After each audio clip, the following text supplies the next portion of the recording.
Welcome back to another technical deep dive here in the debug zone. Today we're tackling a big question and breaking it down with insights from other users. Hopefully this clears up some misconceptions and helps you get the answer you need. So buckle up, stay a little curious, and let's jump right in.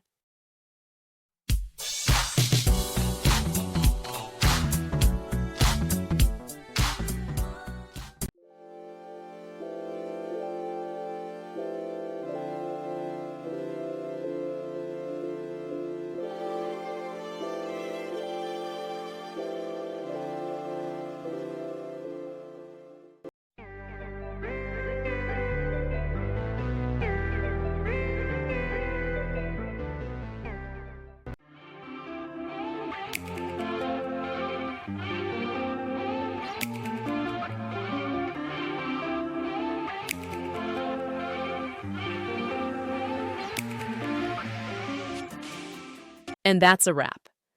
I hope you found the answer you were looking for. If you did, take a second to hit that subscribe button. It really helps out. And let me know in the comments which solution worked best for you. See you next time in the debug zone.